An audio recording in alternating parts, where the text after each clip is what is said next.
guide me, sailing on the sea of time, with only hope to guide me. I pray that Rama Krishna will comfort me. I pray that Rama Krishna will walk with me.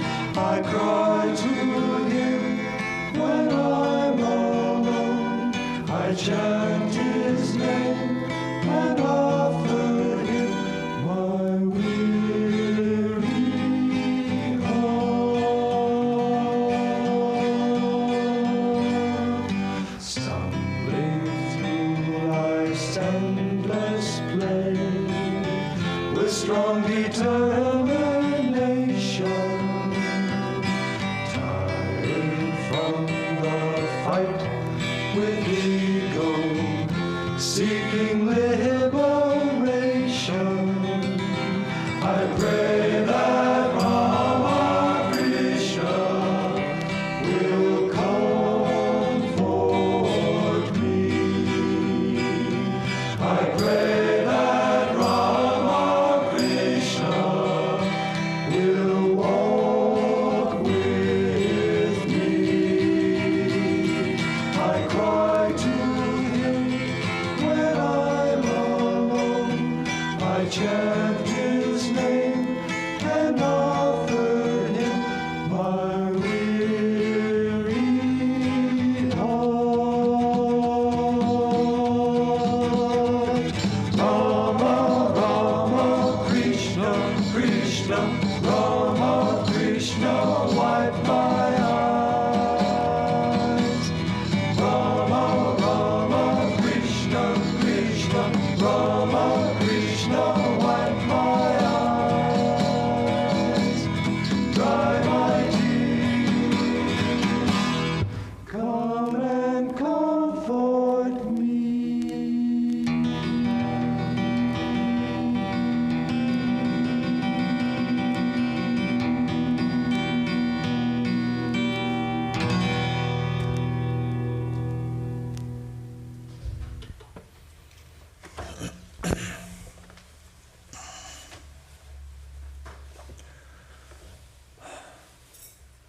Om Asato Ma Sangamaya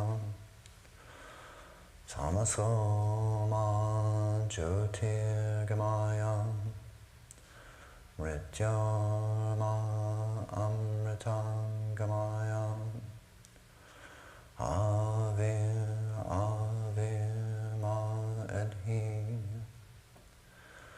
Rudrayate Dakshinamukam Te Namam Painityam Om Shanti Shanti Shanti. Lead us from the unreal to the real. Lead us from darkness unto light. Lead us from death to immortality. Reach us through and through, O Lord, and protect us evermore with your loving presence. Om, peace, peace, peace. Hi, my name is Swami Arupeshananda, and the title of today's talk is Life Partners and Soulmates. I guess the sound is okay? Not really. We're doing our best. Oh, we're okay, all right. So it's an unusual topic. I don't recall ever seeing anything quite like it in the bulletin over the years. Maybe I forgot, but I can't remember seeing anybody covering this. And yet it's such a huge part of our lives that I thought I would try and say something about it. So I don't think I usually start by defining my terms, but I don't think I really have to do that here. I think probably everybody has an idea what a life partner is, not much to define there. Soulmates I'll get to later, but I think probably actually it'd be better to first defend my choice of topic. So I think I'll start there, and I'm going to do that in two parts. The first part is, why did I pick this topic? And the second part is going to be, why did I pick this topic? So why did I pick this topic? Well, those of us who have been coming to Vedanta for a while have been told that the goal of life is perfect freedom, moksha, liberation. That is the goal of our existence here. And the primary obstacle standing in the way of our perfect freedom is desire.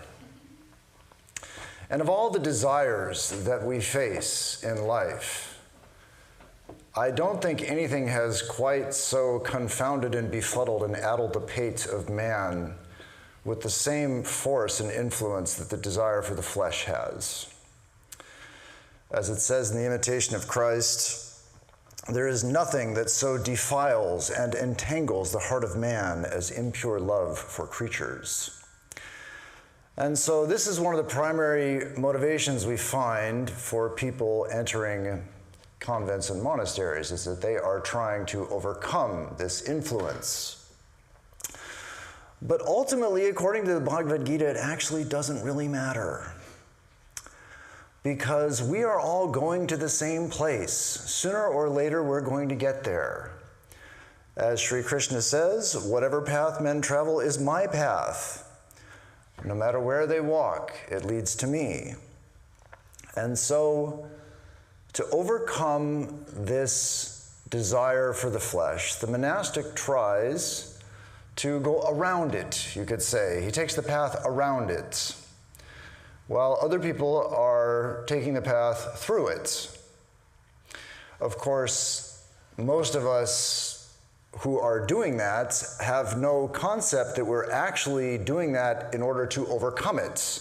In fact, if we told, I think, the average person that he or she was actually looking for a life partner in order to overcome the desire for the flesh, not only would they not agree, but they might not even like the idea.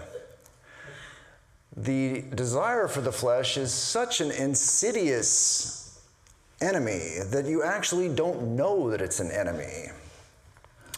And the idea that you'll have to give this up someday is completely, well, it's a novelty, and it's not one that you're very open to. And this we find actually even in the lives of saints and sages. St. Augustine famously prayed, "O Lord, free me from lust, but not yet." And I think that is where a lot of us who come to Vedanta find ourselves. Yes, we understand the situation. We understand that we have to overcome this thing, and yet we've just got to have a life partner. We feel like we have to have this experience. Maybe we're lonely, or maybe we want kids, or whatever our motivation might be. What I'm going to try and talk about today is this path business. Sri Krishna says, whatever path men walk, it leads to me. Well, there's all kinds of paths. If we're all going to New York, you can walk to New York, or you can take a car to New York, or you can fly a plane to New York. These are all different ways to get to New York. And so what I'm going to try and talk about today, to the best of my understanding, is how to take the plane. Because I think in Vedanta that's what we want. So we come here with an idea of how to optimize this path that Sri Krishna puts out in the Bhagavad Gita. How can we optimize this path? Given this parameter that I must have a life partner, how can I make that an efficient process? So that brings me to the next part of my defense of topic, which is, why would I do this? I'm a monk, and why would a monk think that he has any authority to talk about this subject when you've basically devoted your whole life to avoiding it? So it's a good question. I would say the first thing is that as a monk you see a lot. You see a lot of relationships. People come to you with their relationship issues, for one thing, and another thing, sometimes the relationship itself comes into the monastery or ashram and presents its own set of challenges and strengths and all these things. You see these things as a monk. So you get some kind of objective viewpoint from it, but it's not entirely objective. Because as I've said in the past, living in a monastery or an ashram can be compared, I think, fairly to being married to like 5 or 10 people. Because, and I would say it's all of the bad parts of marriage and none of the good parts of marriage, basically. In other words, you get to have all the little petty squabbles that you get in a relationship with a life partner. You get to have that with like 5 or 10 people. And you know, you can argue about the car. Should it be sold? Should we buy a new one? Ceiling fans in the monastery library. Should we have them or not? Screen doors in the monastery kitchen. Should those have these things? Peanut butter, where should it be put? The pantry or the refrigerator? These kinds of issues we get to have. And just like in a regular relationship, these can become kind of proxy wars, where actually the peanut butter is just a vehicle for you to express your opinion and have the last word, to be right about something. And of course, that need to be right about something can be just as toxic in a monastery as it is in any other kind of relationship. That need to have the last word can poison a relationship. And that happens in the monastery as well. And also, the householder has a certain advantage here because ideally, before you got together with this life partner person, you thought it was a good idea. You chose that person.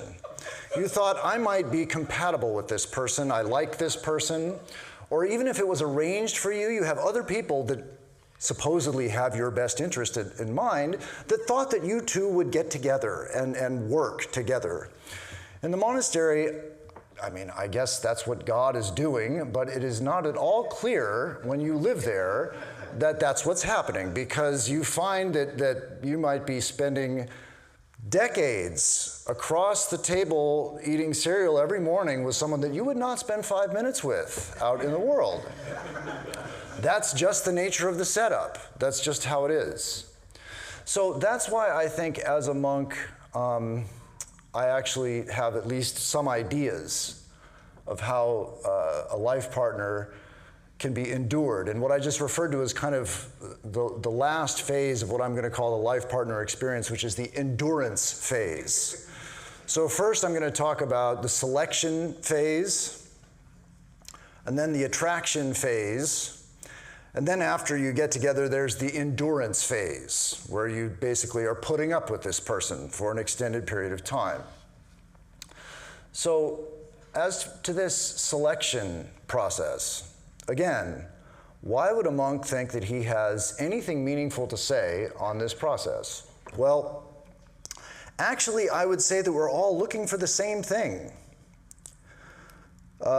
Whether you're a monk or a householder, if you are a devotee who is looking for a relationship of love with your chosen ideal, well, that chosen ideal is the repository of all blessed qualities. They are concentrated beauty, love. In fact, the highest concentration that the human mind can conceive of.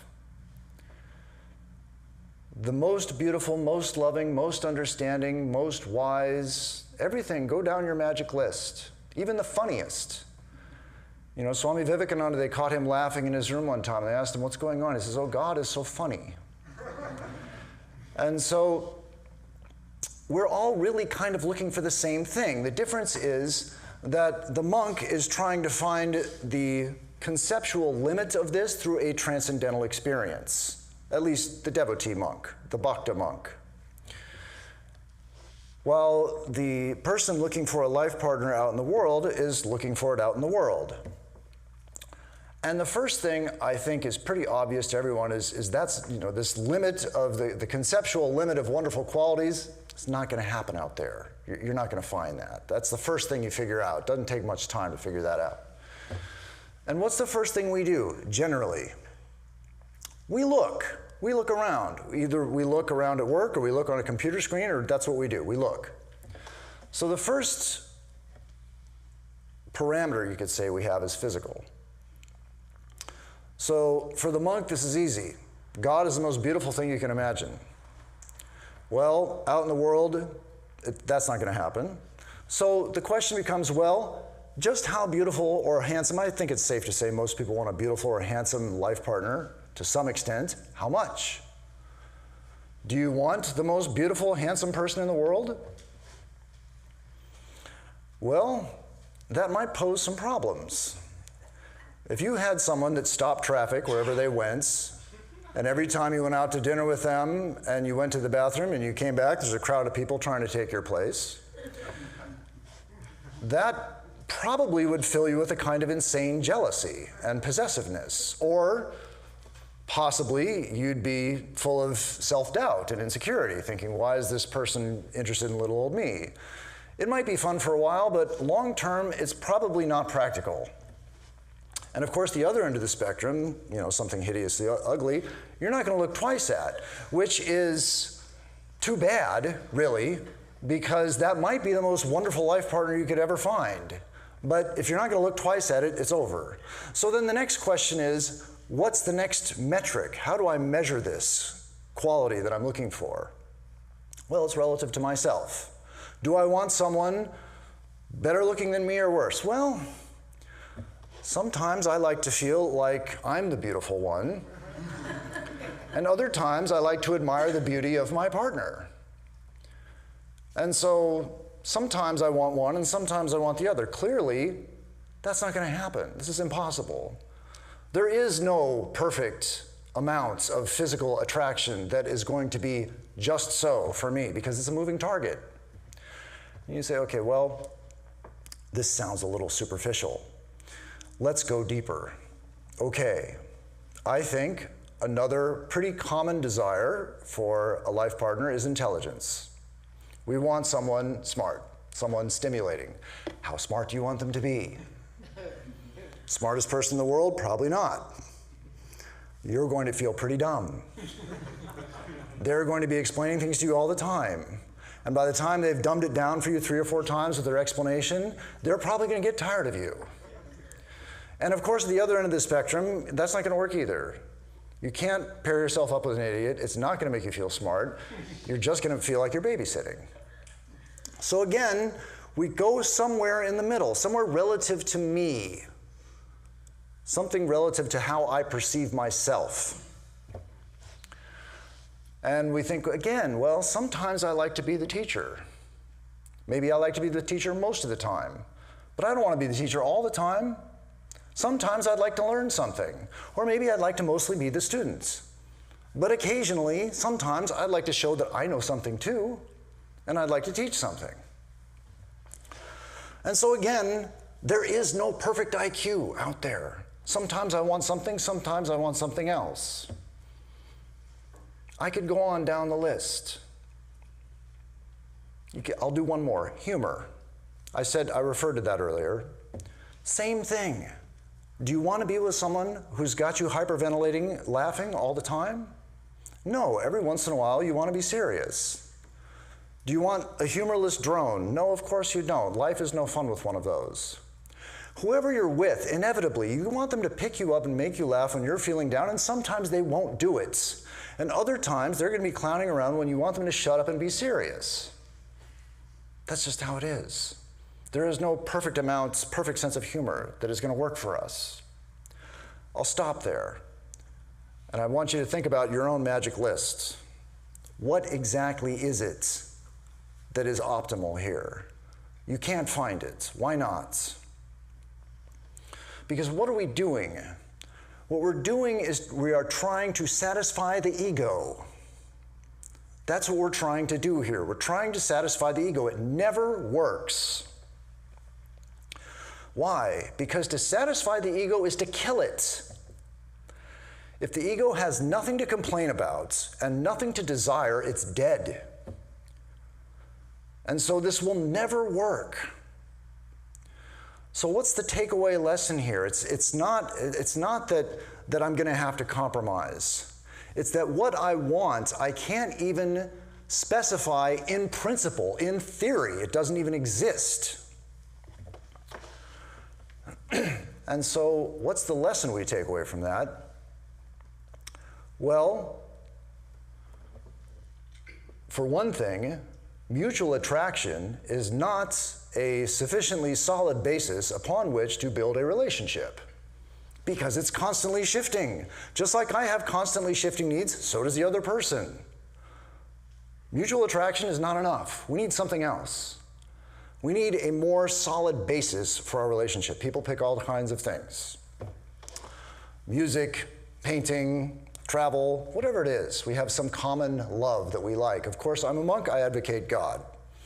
I think that God is the best hobby that a couple could share. And I think my parents had a really great marriage, probably the best marriage I've ever seen, and I think that was the secret. They meditated and prayed together every day. Probably they missed a few, but basically that was the program. And it turns out that that's not unusual. Some statistics on marriage I read for this talk by a professor of sociology named Christopher Ellison. He's at UT San Antonio. And he came up with one very shocking one. One I already knew. And that was, I think probably all of you have heard this. 50% of first marriages end in divorce. Probably everybody heard that, right? I think I heard that back in elementary school. I think that statistic has stayed constant for decades. And that's 1970s, so that's a long time ago. Anyway, 50% of first marriages end in divorce. 78% of second marriages end in divorce. I thought that was a little surprising. I thought maybe we'd learned our lesson with the first one and we'd be a little smarter second time around, but apparently, no. But the shocking one that I want you to try and remember even after you leave this temple, less than 1% of marriages end in divorce where the couple prays together daily. Pray together daily. That does not mean that you go into your closet and she goes, or he or it or whatever goes into its closet. It means you pray together daily. Less than 1% of those marriages dissolve. That is a remarkable statistic. And so you think, okay, well, that sounds pretty simple. I'll just come to Vedanta and meditate in the temple for a few weeks, and I'll scope out all the pious regulars, and then I'll just pick one and take it home. Well, probably that's not going to work. Probably you are not going to be attracted to that person, and that person is not going to be attracted to you. Why not? Well, the psychologists call this unconscious bias. And it's a really kind of amazingly bizarre thing. In other words, there's all those things I listed. When you're looking for someone, you have all these qualities in mind that you're looking for in the other person. And then there's a bunch of things you're looking for in the other person that you have no idea about. And I'm going to show you a graphic here about this unconscious bias because I don't think you'll believe me any other way. It's just so outlandishly bizarre. Let's see if I got this right. Okay.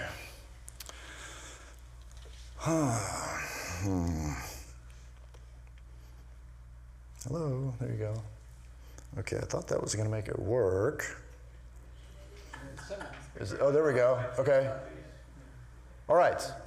So hopefully we can see this.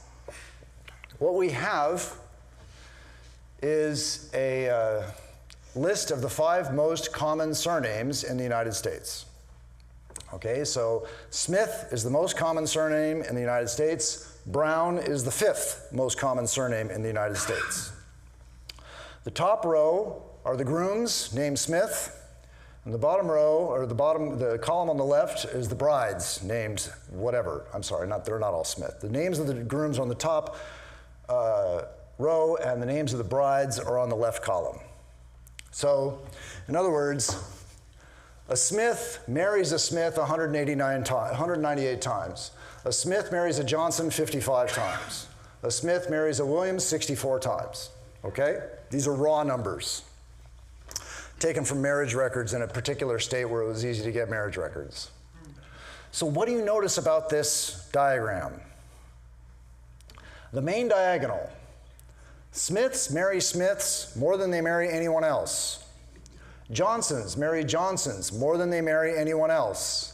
Williams marry Williams more than they marry anyone else. You cannot blame that just on the frequency of the names. In other words, you can't say the Smiths marry the Smiths more than they marry anybody else because there's the most Smiths, because it's also happening with the Browns. The Browns are marrying the Browns more than they're marrying anybody else. And there's a lot more of everybody else out there. They are preferentially selecting people with the same surname. Think about how weird that is for a second. We went through this magic list.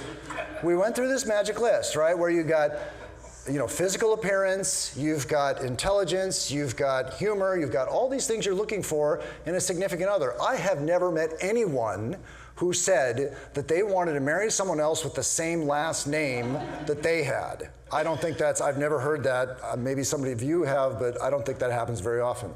This is unconscious. We don't know that we're doing this. And it doesn't end there. This ends there. I'm going to shut this off.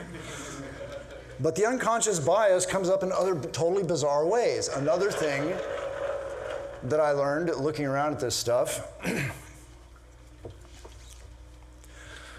is that if you're born on the 15th of a month, you're more likely to marry someone else who is born on the 15th of a month. It doesn't have to be the same month, but just the number, 15, and somebody else was born on the 15th, and these things keep happening.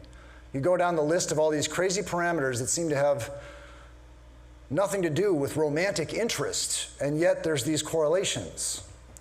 How do the psychologists explain this? They call it implicit egotism, which for those of us who have been coming to Vedanta for a while probably isn't that hard to decipher. Implicit egotism, you're basically looking for the self out there, some sign of me in the other person. Whether it's a surname or a number or anything else doesn't make much difference. I'll have to get rid of this thing. Excuse me 1 second. What happened? There we go.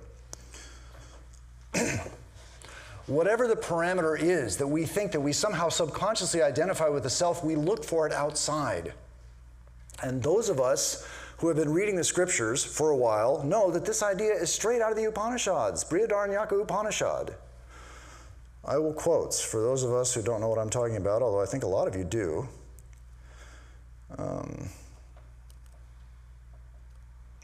It is not for the sake of the husband that the husband is loved, but for the sake of the self. It is not for the sake of the wife that the wife is loved, but for the sake of the self. And the Upanishad goes on with this teaching, and it's not just finding a life partner where you're seeking the self. You are seeking the self in everything. Where you live, what you do for a living, all this stuff. And although it's not entirely relevant to today's topic, I can't help but mention that the psychologists have also gone on to verify some of those claims that the Upanishad makes.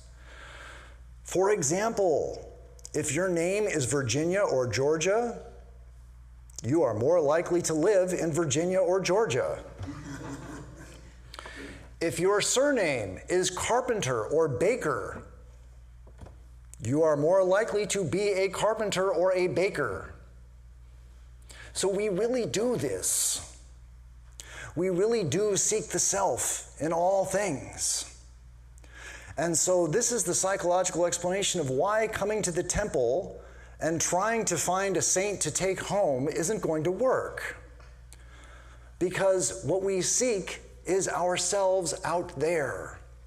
And if we want to satisfy this wonderful marriage statistic where less than 0.5% of people who pray together daily get divorced or separated, what do we have to do? We have to pray and meditate regularly ourselves. We have to set up a spiritual sense of self before we can hope to be attracted or attract another spiritual self. So, the selection process, in summary, is hopeless. It's intractable. It cannot be solved.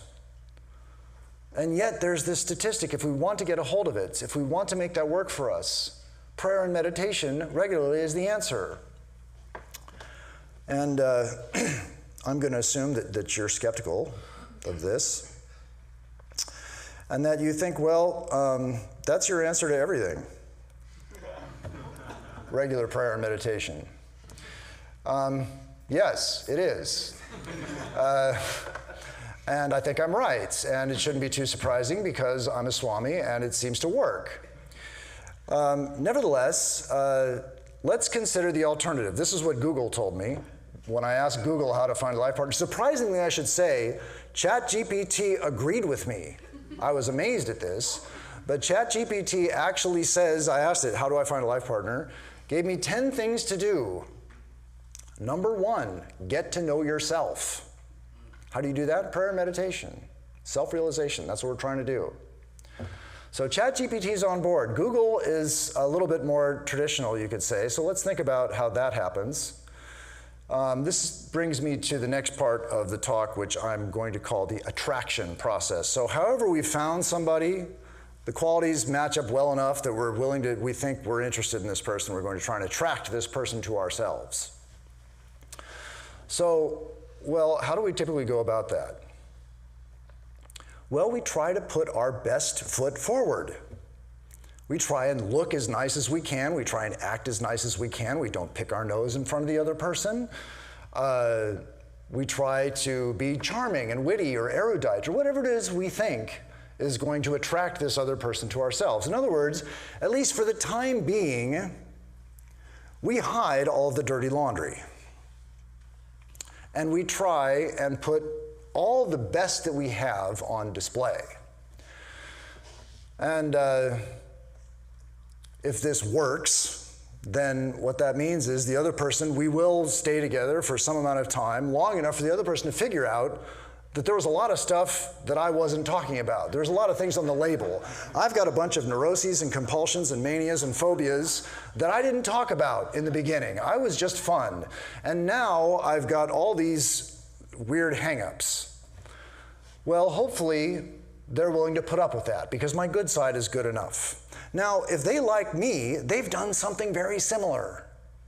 They have also tried, for the time being, to hide their weaknesses and put forward their best side. And I also, after some time, weeks or months or years, begin to unravel the secret ingredients of the other person. And I find out that this other person has got a whole bunch of hang-ups that I wasn't really ready for. They're not really there on the label, like they weren't for me. And so both sides in this setup have engaged in a kind of bait and switch operation that we find at some of the less reputable car dealerships, right? That's what they've done. Naturally, there is going to be a kind of karmic blowback to all this. And so we hope that whoever this is that I've managed to attract isn't so much of a wacko that I can't deal with them anymore. Sometimes it's so bad you think, well, okay, but somebody's better than nobody, and you try and make the best of it. But having gone through all this so far, let us consider the virtues of outsourcing. Because I know many Westerners, they hear about arranged marriages, which happens in lots of parts of Asia, Middle East, and Africa, and they shudder at the thoughts, the horror of someone taking away my freedom of choice. This would be a terrible thing.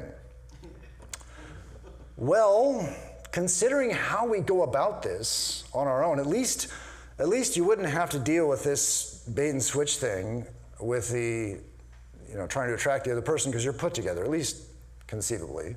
You might still do that.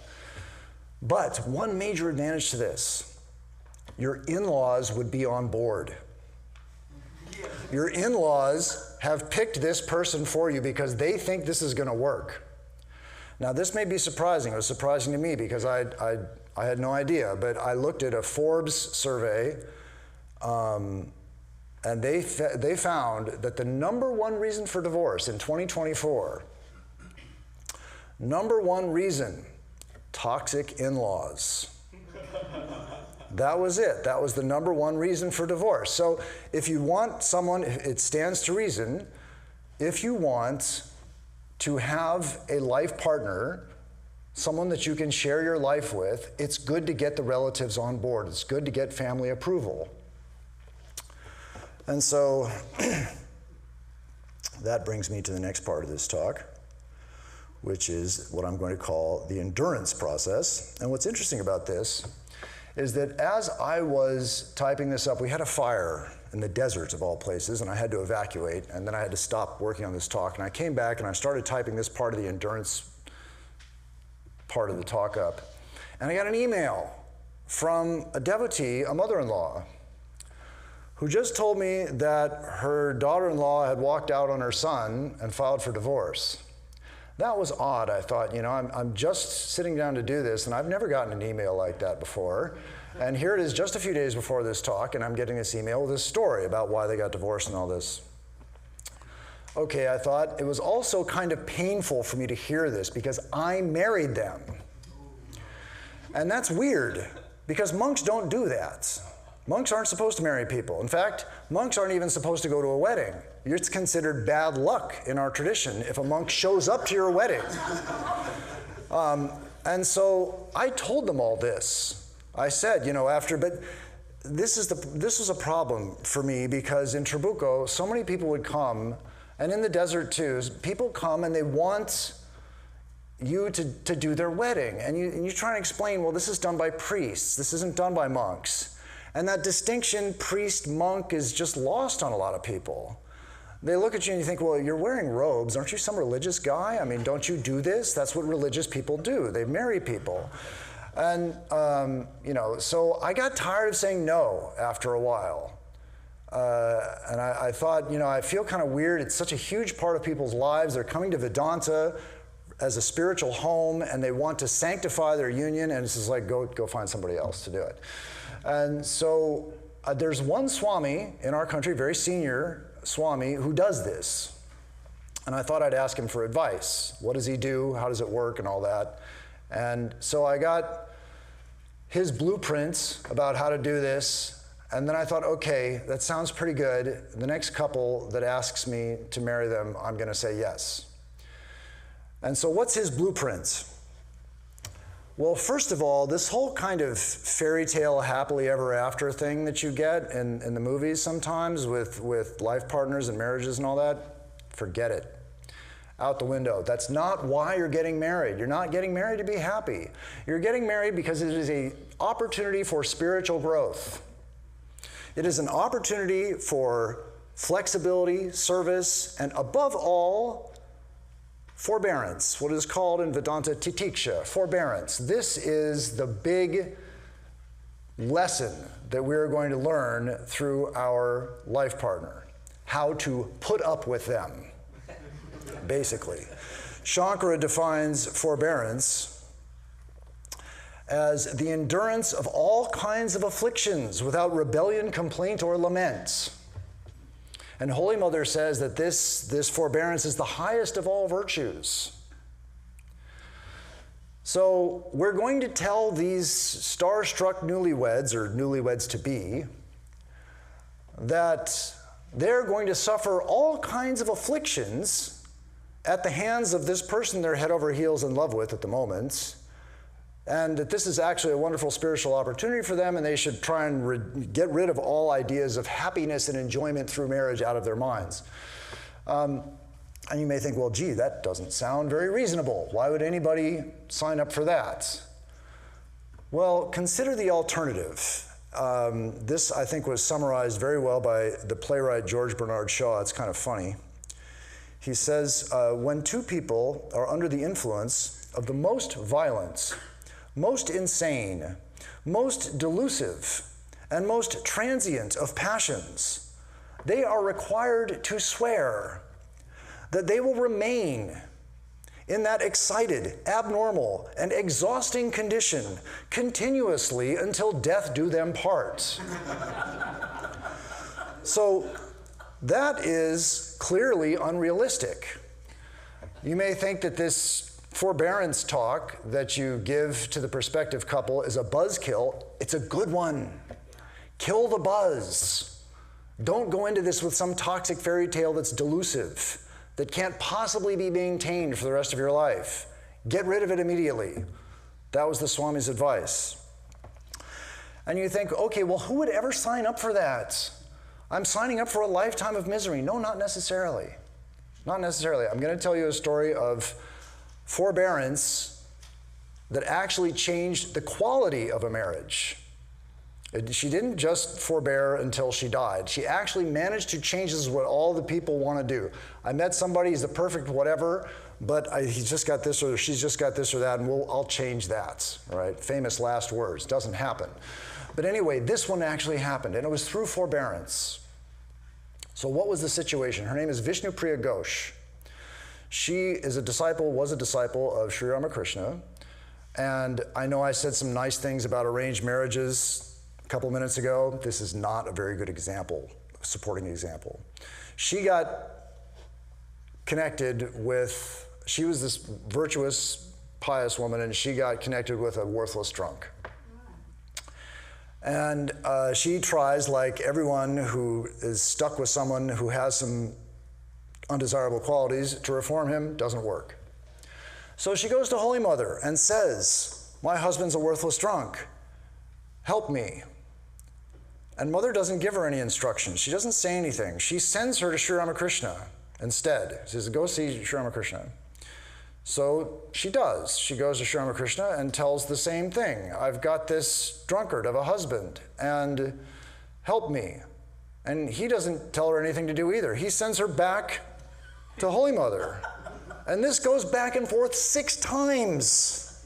6.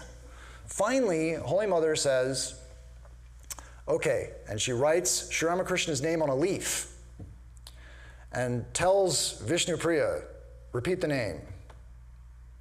And she does, for 12 years. For 12 years, she puts up with a worthless drunk of a husband chanting the name she got from Holy Mother on this leaf. Finally, what happens? The drunken husband stumbles into Sri Ramakrishna's bedroom and asks for booze. Really happened. A big spiritual discourse. All these devotees are sitting around, they're talking about God, and this guy shamelessly comes into the room and asks for booze. And at that point, Sri Ramakrishna saves him. That's the end of her suffering, and her marriage is transformed. So it is possible through forbearance, not just to survive a marriage, but to transform a marriage. But let's face it, how many people are willing to put up with a staggering drunk for 12 years? That's a long time. Anyway, I liked this idea that the senior monk told me, and so I thought I would tell this to the best of my ability to this couple that came to have me marry them. I warned them I was going to try and suck all the joy out of their premarital mood in their best interest. And I told them all about monks don't do this, and you should really get a priest, and they didn't care. They just wanted me to do it. And then I followed this blueprint as best I could, and I even showed them the surname thing. I talked to them about unconscious bias. I showed them that graphic. I talked to them about unconscious bias, and I talked to them about implicit egotism, that they really didn't know who it was that they had chosen to spend the rest of their lives with. That not only that, but they both engaged in a certain amount of pretense to attract the other person that was going to crumble sooner or later. All these things I said. And of course, whatever I said didn't work, because I just found out a few days ago that they got separated. So what happened? What happened was the bride apparently got her all-time dream job. She'd been trying for this job for several years, and she finally got it. And the day after she got this job, she files for whatever you file for, separation, divorce, however that works. Filed, she left. And the reason she gave for the divorce was toxic in-laws. The number one reason that I had found on the Forbes website with the survey. She picked the number one reason to get divorced. Of course, the in-laws don't believe that. The in-laws think, well, she got this job and she got some money and she left. It was all about the money. I don't know if that's true. I mean, the groom was caught flat-footed. He never saw it coming. Maybe he should have. I don't know. I'm hundreds of miles away from them. But anyway, if that's true, the Forbes survey also asked this question of the divorced people. Why did you get married in the first place? What was the number one reason that they gave? Financial security. So if it's true, she got married for the number one worst reason, and she got divorced for the number one most popular reason. But again, those are just two of so many possible failure modes in the endurance process. Even if George Bernard Shaw is wrong and I'm wrong, and you're not insanely deluded by hormones when you sign up for this experience, and you actually have a pretty good idea of who this other person is that you're getting involved with, and your unconscious biases are not completely wacko, and the choice is pretty good, still you're going to have to survive so many changes. There are going to be changes in health, changes in physical appearance, changes in employment, changes in personality. All these changes are going to happen. And we're going to have to practice forbearance to keep this thing alive. We're going to have to endure these changes.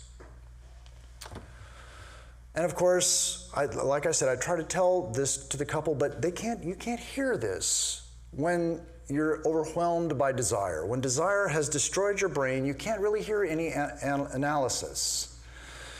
And so that desire convinces you, it convinces you that you're right about this person. You just know it, you just feel it. You can't really articulate any of these qualities, and you can't really deny the unconscious bias, but you feel it so strongly that you're so sure that it's right. And that especially happens if we get what's called love at first sight, where we see the person, and then we know immediately this is the one, and they see us, and they know immediately that's the one. That's a super special thing that people have that legitimizes all kinds of crazy behavior. Because this was chosen for me by the universe. This is the one. This is the soulmate. There's no other explanation. We must be connected for eternity because we both had this instant rapport. And isn't that just amazingly unlikely? Well, for those of you who think Vedanta is too buttoned up and conservative and unromantic to support anything like love at first sight, it's not true. Vedanta says that it happens, and it's not even that unusual. And of all the places that I'm going to quote to you is from Sri Ramakrishna, the great master, hardly a romantic book. Swami Arupeshananda says, "It is seen that the attraction of love is suddenly felt in the human heart at first sight for those with whom an intimate relationship is to be established for life. The scriptures say that this arises from the impressions of the relationship we had in previous lives." I think that's a fairly good definition of a soulmates. I think most people would consider that to be a soulmate. You don't have to have this love at first sight business, but that idea that we've been here together before and therefore this is a magical union that has been ordained by God and makes it super special. It means that all these caveats that you've given me about endurance and bias and egotism and all this stuff, I don't need to pay attention to any of that stuff because this is my soulmate. So I will consciously throw out the window any kind of thinking about what's going on here because this is so special. Well, it turns out, Holy Mother says that this actually isn't that special. This actually happens all the time. She says, many a time a man born in a particular family takes birth and dies again and again in that same family as a result of his karma. In other words, we have karmic debts to other people. They have karmic debts to us. And we wind up coming back and dealing with these accounts again and again and again. It's not that great. It's not that big of a deal. And for what it's worth, modern researchers in reincarnation have basically have corroborated this, that for the most part, a small group of, and whether they do this through what? Past life regression, near-death experience, past life memories in children, those kinds of things, hypnotherapy. They find that it's basically a small group of souls that incarnates together again and again. So probably we all have soulmates. It's more likely than not that we all have soulmates. So what is the point here? Well, that doesn't necessarily mean we're going to have a happy relationship. It turns out, at least from the modern researchers, you find that there are some of your soulmates that come into this world angry at you. They actually don't like you. And they are born, I mean, they have other things to do in life, but they are born essentially with an axe to grind against you. Now, of course, that doesn't necessarily, I mean, we don't think when we're going to marry our soulmate that we're actually marrying our mortal enemy. But, although it does seem to happen sometimes, but the point is that the soulmate is not a solution to all these obstacles that I pointed out.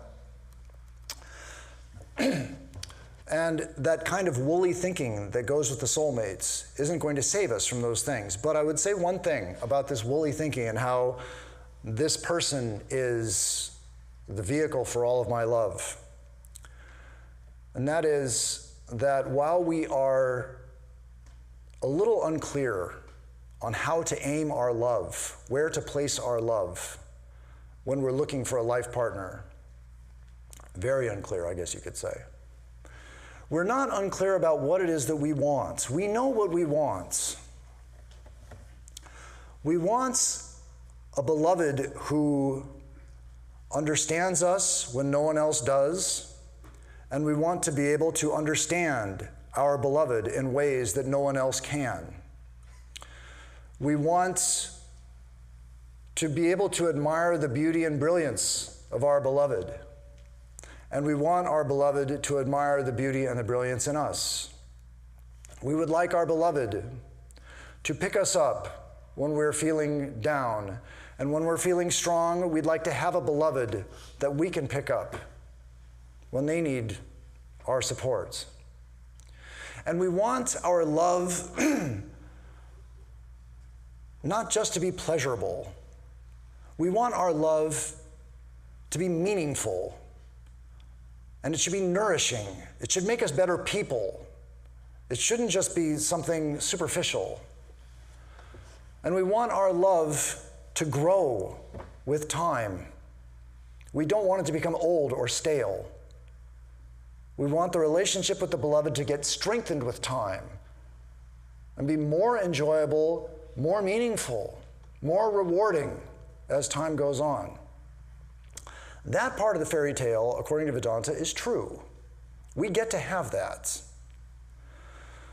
The problem, the fairy tale, the toxic fairy tale, is the idea that we're going to have that through a particular person. That's the part that keeps giving us pain. This is explained by Swami Vivekananda. He says, all the different kinds of love which we see in the world have God as the one goal, but unfortunately, man does not know the infinite ocean into which this mighty river of love is constantly flowing. And so foolishly, he often tries to direct it to little dolls of human beings. The tremendous love in human nature is not for the little doll. If you bestow it blindly and exclusively, you will suffer in consequence. So how do we get around this problem, this doll problem? We would like to have this wonderful love experience, and we want to have a life partner. And we've got this doll problem. Well, as I mentioned in the beginning, all these paths, Sri Krishna says, they all lead to me. Well, the monastic tries to go around this problem. Avoid giving your love to the doll. The devotee householder tries to go through this problem. Now, one of these solutions basically is very appealing. It's a very appealing solution. It almost never works. And that is to have the beloved, beautiful, wonderful person that you're so in love with, and gradually realize that this physical love that you are sharing with this wonderful person is also a manifestation of divine love. That is a path. And Sri Ramakrishna says that you can do this, theoretically, if you are absolutely faithful to that one person and look upon that person as divine. On the other hand, he told his devotees, basically, don't ever try this. Don't ever do that, because it doesn't work. Yes, theoretically it can happen, but in practice, forget it. And so what did he prescribe? He prescribed a solution which is not nearly as appealing, but has a much better success rate. What's that solution? Gradual abstinence. Now that's not what anybody wants to hear, but that's what he says. He says, if I can move this, see, this is not the usual thing that I use here. I don't know, there we go, okay. All right, well, I don't see it here. Oh, there it is, okay. After the birth of 1 or 2 children, husband and wife should live like brother and sister. Ouch. None can taste divine bliss without giving up his animal feeling. Well, I'm sorry. I think it's worth mentioning that I have talked to a few couples who have tried this, who have done this, and they have said that during these times when they prayed together regularly, and they tried to live as brother and sister, they actually felt more intimate. They actually felt a closeness to each other that they did not feel at other times. You know, if you can do it right and really be in that together, let's try this together and really have a real spiritual partner. There's an intimacy there that transcends the physical. That's what I'm told. But on the other hand, that's not what you want to hear. What you want to hear is that the beautiful, beloved, wonderful physical experience that I'm having with this amazing person is actually divine, and I can realize it. I can have my cake and eat it too. And it'd be nice if I could get up here and tell you that. In fact, I'm sure if Vedanta started preaching that, we'd have a lot more temples full of people, because people like to hear that. But I can't do that. So we find ourselves back in the beginning position that St. Augustine said, "O Lord, free me from lust, but not quite yet, because I'm just not quite finished here yet." And so how to optimize this path? I will summarize basically what I said on the optimization process. Number 1, selection, an intractable problem. The solution I proposed, prayer. Number 2, the attraction process, inherently flawed. Can't go through it without some kind of pretense, bait and switch. The solution I propose, prayer. Number 3, the endurance process. So many failure modes, so many different ways to ruin your relationship. My proposal, prayer. This soulmate business, not as big of a deal as you might think. Not really a guarantee of any kind of success. Happens all the time, not necessarily a happy ending. So, don't take it too seriously. And then finally, this human doll business. Yes, we all want to look upon our beloved as divine and enjoy every aspect of that person and find divine love in there. Almost never happens, but that doesn't mean never. It just means almost never. And so, which path do I take? Do I take the path where I try to see the divinity in this person in the midst of a whirlwind relationship? Probably not, but you don't know. So I advocate prayer. So that is the solution that I propose today, prayer for all these things. And I will say that however impossible this prospect seems, that I'm actually going to find a life partner and it's going to be meaningful and loving and all these things for the rest of my life, however unlikely that may seem, it does happen. I have seen in Vedanta beautifully spiritual couples who have been together for decades, who clearly still love each other and have made a spiritual connection and are shining examples for the rest of us. It can be done. And I do think that the best way to do it is prayer. May the good Lord bless you and keep you. May he make his face to shine upon you and be gracious unto you. May he lift his countenance upon you and give you peace. May good betide all. May happiness come to all. May all see the face of truth and be fortified with the armor of love, goodwill, joy, and understanding. Om. Peace, peace, peace.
Does Swami Arupeshananda do the announcements? Okay, I'll probably miss a few. All right. So before we go to the front and meet and greet, I'll just say a few of the things that are coming up. We have next Sunday here in Hollywood, our very own Swami Mahayogananda is going to talk about stopping the clock and meeting eternity. There are classes here almost every single night. Tuesday, Wednesday, Thursday, Friday, Saturday, Sunday classes here. So there is something to do here almost every day except Monday. There's probably something here to do Monday too. Big things coming up. The only thing I can think of is Durga Puja. We already had a big thing, and that was the visiting of the vice president. So the next big thing is Durga Puja. That's in Santa Barbara, but that's October the 12th, so that's a ways off. But I recommend you go. Go to it. Santa Barbara is just a beautiful, stunning panoramic vista, and Durga Puja is the high point of the year there. So yeah, if you can do that, I would. And then I guess that's about all I see here. We also have a Bhagavad Gita. I'll plug the desert. We have a Bhagavad Gita meditation group in the desert. That's also not coming until October, first Saturday. And then at the end of this month in the desert, Dayaprana Mataji is going to have her Antar Yoga retreats. That's an all-day affair. So the Bhagavad Gita class I do, that's about a half day, it's potluck. She does a full day with a potluck, and that's coming up at the end of the month. So she's the last Saturday this month, I'm the first Saturday next month. I think that's all I can think of to say. Okay. Thank you, Swami Arupeshananda, for a very entertaining and also deeply thought-provoking talk. And I think we all were riveted to the subject. So thank you all for coming. If this is your first time, welcome. We do this every Sunday. We have a nice bookshop. There's some refreshments. I also wanted to let you know that the Vedanta Society is involved in quite a bit of interfaith work. And one of those activities is happening this afternoon in Rosemead, at the Rosemead Buddhist Monastery. There will be people from 7 different spiritual traditions: Buddhism, Hinduism, Judaism, Islam, Christianity, Baha'i, Sikhism.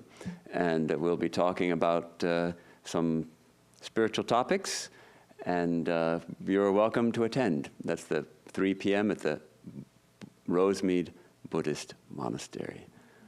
Thank you.